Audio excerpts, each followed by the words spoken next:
بی محرم حج رفتن نمیتواند. علخصوص باز در همین مذهب خودمان این حدیث صحیح هم از پیغمبر است که اگر بین حج و بین زن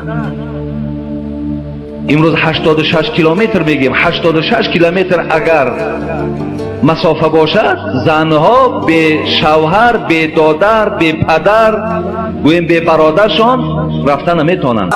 مسئله سفر زنها به خانه خدا بدون محرم، به همراهی پدر، به همراهی بابا، به همراهی شوهر، به همراهی فرزند، به همراهی قضا عمر که اینها محرم هستند یا جیان، بدون محرم کدام زنی سفر کنند، این سفر برای سفر حرام کرده شده، منع کرده شده.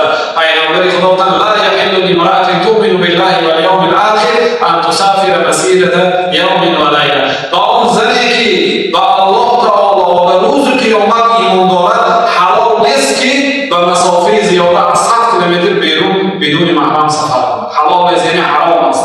کسی اگر سفر کند احتمال قبول نشدن حج او است، چون خدا گفت که انما یتقبل الله من المتقین. خدا از خدا ترسا قبول می‌کند. این زن از خدا نترسه، خدا نبره و برام، بنابراین احتمال قبول نشدن حج او در این موارد وجود دارد. بنابراین اگر مبلغ داشته باشد همراهش پسر، شوهر، مبلغ آنها را هم دیگر همراهش برد. و این روز قیامت خدا نمی‌پرسد برای چه حج نکردید.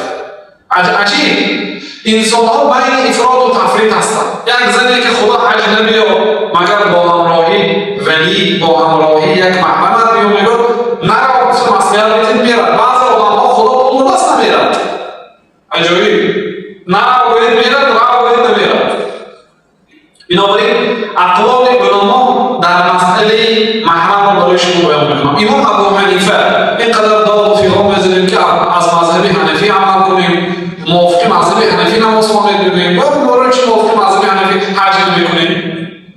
موافق مذهب امام ابو حنیفه، موافق مذهب امام احمد، موافق سخن حسن بصری، عکرمه، ابراهیم نخعی، طاووس بن کیسان، شعبی، سفیان ثوری، ابن منذر، اسحاق بن راهوی رحمت الله علیهم، سفر زن بدون محرم حرام است و گناهکار میشود. کسی اگر کدام زنی که بدون